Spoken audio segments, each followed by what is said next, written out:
नमस्कार साथियों, Neeraj career institute की हिंदी कक्षा में आप सभी प्रतियोगी साथियों का बहुत बहुत स्वागत है। साथियों, जब भी हम किसी भाषाई विषय के अध्ययन की बात करते हैं तो हमारे मन में सबसे पहले उठने वाला प्रश्न ही होता है कि भाषा क्या है।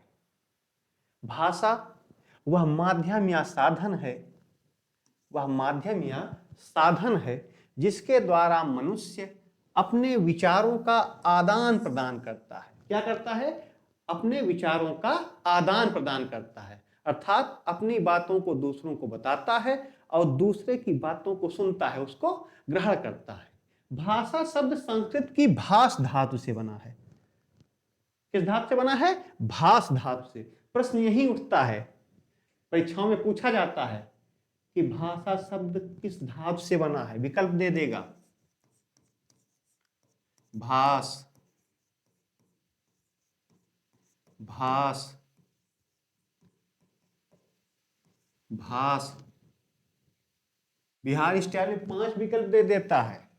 अब तो इनमें से एक से अधिक, इनमें से एक से अधिक,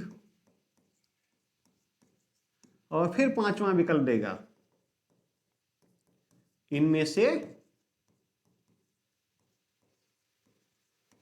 कोई नहीं।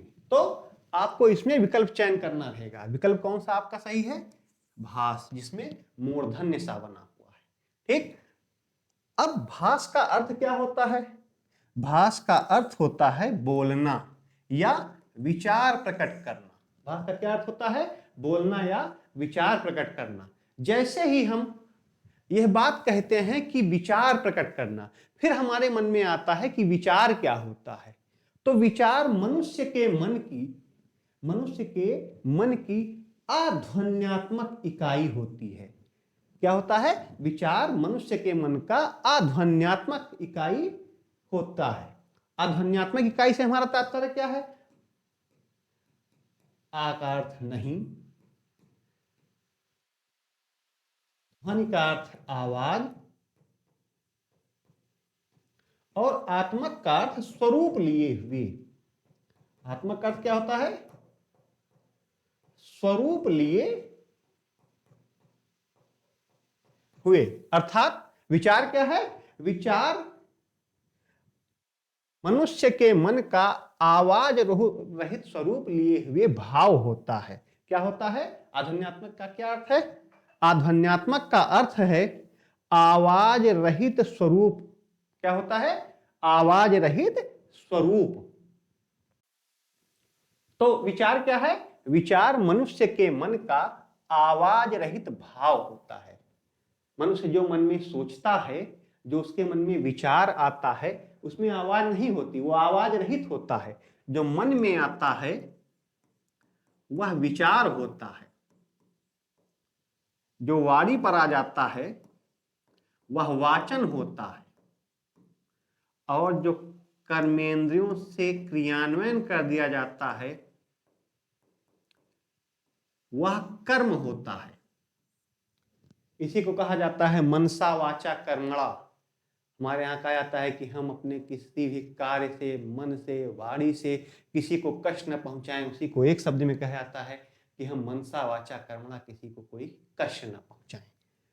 अब भाषा मेल किसका होता है? हम भाषा को लिखेंगे कैसे, समझेंगे कैसे? तो भाषा व्याकरण और लिपि का मेल होता है। भाषा किसका मेल होती है? भाषा व्याकरण और लिपि का मेल है। अब व्याकरण क्या है?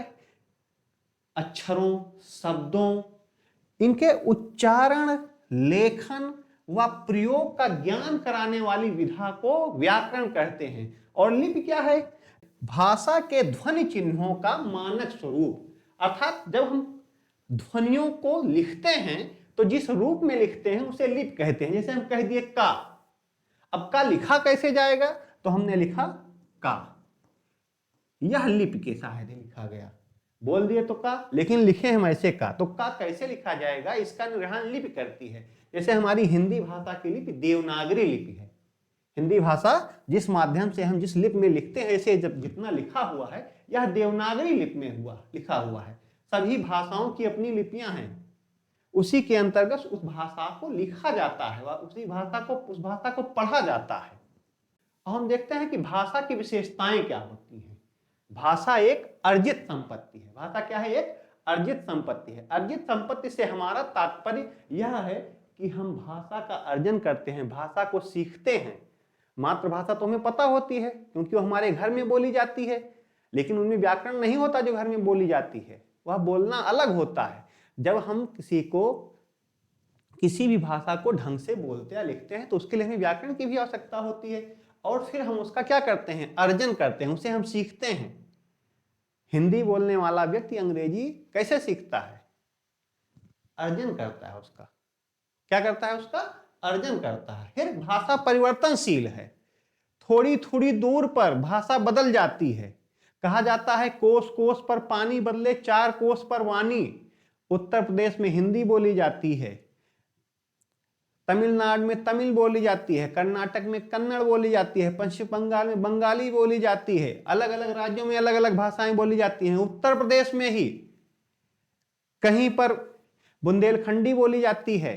आप कह सकते हैं बोली, लेकिन बोली का ही तो लिखित स्वरूप भाषा, क्षेत्र विस्तारित स्वरूप भाषा है। आप कह सकते हैं कि यह बोली है, लेकिन बोलियों का ही विस्तारित स्वरूप भाषा है। उत्तर प्रदेश में ही कहीं अवधी बोली जाती है, कहीं ब्रज भाषा बोली जाती है, कहीं भोजपुरी बोली जाती है, कहीं बुंदेली बोली जाती है। बदल जाती है ना। तो भाषा क्या है? भाषा परिवर्तनशील है, थोड़ी थोड़ी दूर पर भाषा बदल जाती है। भाषा सदैव गतिशील रहती है। भाषा में नए नए शब्द जुड़ते रहते हैं, उसमें रुकावट नहीं आती। भाषा में एक प्रवाह बना होता है, भाषा उसी में बहती जाती है। नए नए शब्द आप देखिए, हमेशा हर साल जब डिक्शनरी का प्रकाशन होता है तो उसमें दिया जाता है कि इन शब्दों को, नए शब्दों को जोड़ा गया है। भाषा एक सामाजिक प्रक्रिया है। भाषा के माध्यम से हम एक दूसरे के साथ अपने विचारों को रखते हैं, समाज में हमारा जुड़ाव बढ़ता है। इसलिए भाषा एक सामाजिक प्रक्रिया भी है। इसके साथ साथ भाषा का एक मानक स्वरूप होता है। भाषा कैसे लिखी जाएगी, अभी पहले ही बताया गया कि किसी भाषा को लिखने के लिए व्याकरण और लिपि की आवश्यकता होती है। तो भाषा क्या है? लिपि क्या है? किसी भी भाषा, किसी भी वाक्य को, किसी भी शब्द को, किसी भी वर्ण को लिखने का जो स्वरूप होता है वो लिपि होता है। एक मानक स्वरूप होता है उसका, जिसे हम लिपि कहते हैं। भाषा का अंतिम स्वरूप नहीं होता। भाषा कहीं पर भी रुकती नहीं है। उसका ये नहीं ये शब्द जो लिखा गया, ये जो ढंग है यही आखिरी है। भाषा में नए नए शब्द आते रहते हैं, नए नए स्वरूप उसके बनते रहते हैं। भाषा का प्रवाह हमेशा कठिन से सरल की ओर होता है। जब भी आप भाषा को पढ़ने की शुरुआत करते हैं, सबको लगता है कि भाषा बहुत कठिन है, लेकिन जैसे जैसे आप बिना रुके हुए, बिना डरे हुए, बिना हिचके हुए आगे बढ़ते जाते हैं, आपको लगता है कि भाषा सरल होती चली जा रही है। इसीलिए चाहे कोई भी कार्य हो या कोई भी सीखना हो, आप उसमें हिचकिचाइए नहीं, आप डरिए नहीं, आगे बढ़ते रहिए। सफलता आपको जरूर मिलेगी। और जो लोग बीच में भटक जाते हैं, लटक जाते हैं, अटक जाते हैं, उनको सफलता की प्राप्ति भी नहीं होती। अब हम जानेंगे कि भाषा सीखने का मनोवैज्ञानिक दृष्टिकोण क्या है। कोई भी व्यक्ति भाषा सीखता कैसे है? तो भाषा सीखने के 3 चरण होते हैं। सबसे पहले उस व्यक्ति के मन में भाषा को सीखने की जिज्ञासा हो। बिना जिज्ञासा के कोई कार्य नहीं होता है। सबसे पहले क्या होनी चाहिए? किसी भाषा को सीखने के लिए, चाहे किसी कार्य को करने के लिए जिज्ञासा होनी चाहिए। बहुत से लोगों के यहाँ 2 पहिया 4 पहिया गाड़ी रहती है, उनमें जिज्ञासा नहीं रहती, उनमें उत्कंठा ही नहीं रहती गाड़ी चलाने की, सीखने की। वो क्या करते हैं? वो गाड़ी सीखवे नहीं करती।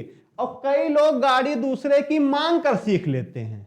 गाड़ी चलाना वो दूसरों की गाड़ी मांग कर उसको चलाकर सीख लेते हैं, उनको अभ्यास हो जाता है, वो गाड़ी चलाना सीख जाते हैं। तो सबसे पहले क्या आवश्यकता होती है? सबसे पहले आवश्यकता होती है कि व्यक्ति में जिज्ञासा हो किसी कार्य को करने की, किसी भाषा को सीखने की। अब जब जिज्ञासा उत्पन्न हो गई तो अनुकरण करता है। अनुकरण किसका किसका करता है? अनुकरण उच्चारण का करता है। जैसे कोई बच्चा है छोटा, घर में जो शब्द बोले जा रहे हैं उनका वो उच्चारण सीख लेता है। घर में वो बहुत आसानी से बाबा, पापा, मामा, बुआ, इन शब्दों का उच्चारण वो आसानी से धीरे धीरे करके सीख लेता है। कहीं सीखने थोड़े गया किसी स्कूल में, लेकिन उच्चारण करके सीख लेता है। फिर लेखन के माध्यम से भाषा को सीखा जाता है। बच्चों को दे दिया जाता है छोटे स्तर पर, बच्चों को अक्षरों को, वर्णों को लिखकर दे दिया जाता है कि इस पर आप पहले पेंसिल से चढ़ाइए, उसके बाद उन्हीं के जैसे वर्णों या शब्दों को आगे लिखिए।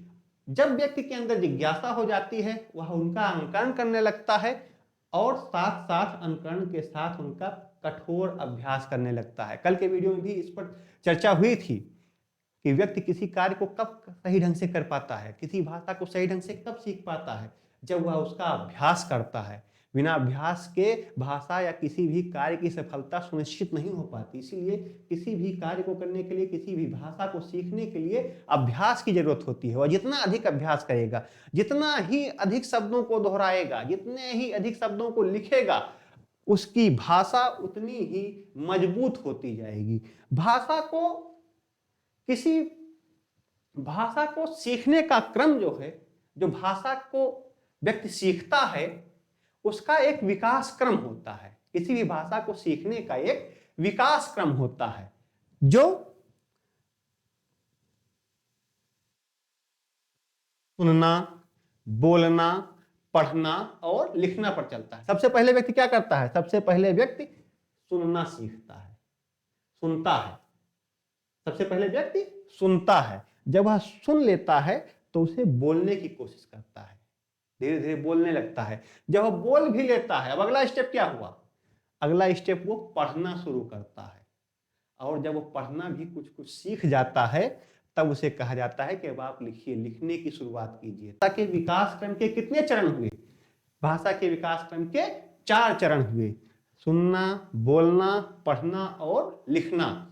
इसी को कहा जाता है सुबोपाली। इसी को कहा जाता है सुबोपाली। सुनना का सु, बोलना का बो,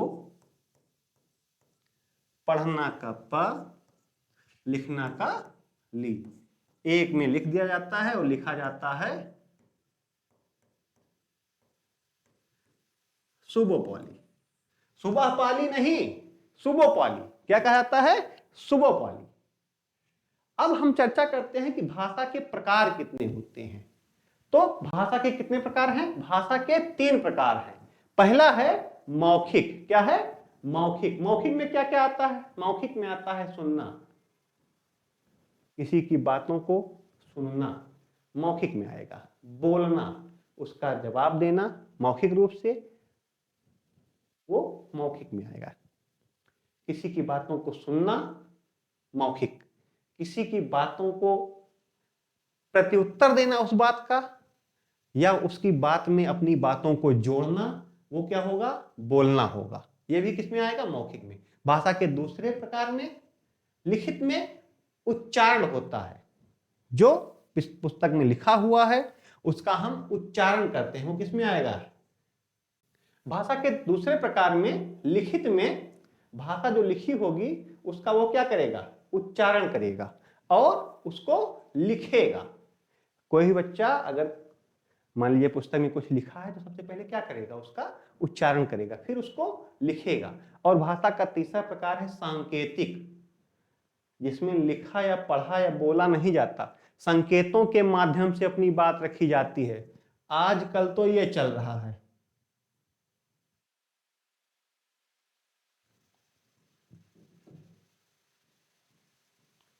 व्हाट्सएप, यूट्यूब, ट्विटर की दुनिया में इनसे अपनी बातों को रख दिया जाता है इमोजी बनाकर। ये संकेत होते हैं कि कोई व्यक्ति खुश है कि नाराज है, गुस्से में है कि प्रसन्नचित है।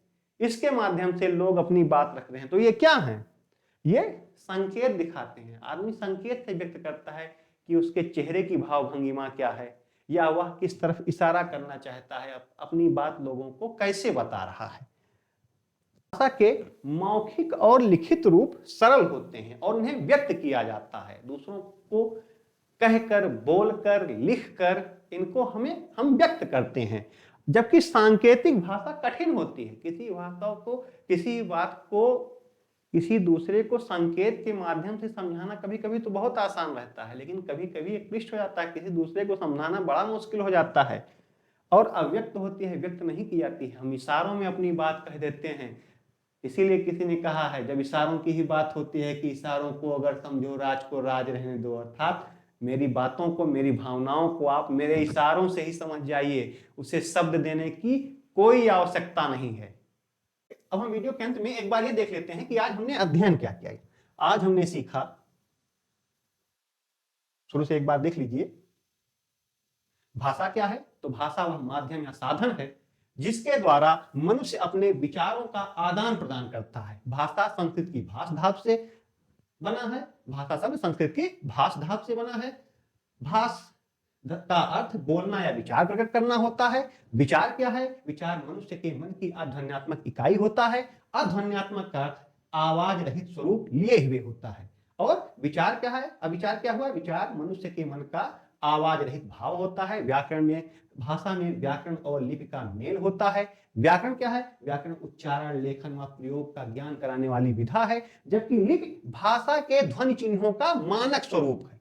क्या है लिपि? भाषा के ध्वनि चिन्हों का मानक स्वरूप है। भाषा की विशेषताएं कि भाषा अर्जित संपत्ति है, भाषा परिवर्तनशील है, सदैव गतिशील है, सामाजिक प्रक्रिया है, मानक स्वरूप होता है इसका कोई अंतिम स्वरूप नहीं होता है, और भाषा का प्रवाह हमेशा कठिन से सरल की ओर होता है। भाषा सीखने के मनोवैज्ञानिक दृष्टिकोण 3 हैं। पहला है जिज्ञासा, दूसरा अंकरण और तीसरा अभ्यास। भाषा का विकास क्रम सुनना, बोलना, पढ़ना, लिखना है। अर्थात व्यक्ति पहले सुनता है, फिर बोलता है, पढ़ता है और अंतिम चरण में लिखता है। भाषा 3 प्रकार की होती है, मौखिक, लिखित और सांकेतिक। आज के वीडियो में हमने इतना पढ़ा। साथियों, कल के वीडियो में हम भाषा के अनेक रूपों पर चर्चा करेंगे। कल हम बोली, भाषा, विभाषा, उपभाषा, राष्ट्रभाषा, राज्यभाषा, राजभाषा पर चर्चा करेंगे। साथियों, आपसे अनुरोध है कि आप हमारे YouTube channel Neeraj career institute को अधिक से अधिक लाइक कीजिए, सब्सक्राइब कीजिए और शेयर कीजिए। आप सभी का बहुत बहुत धन्यवाद।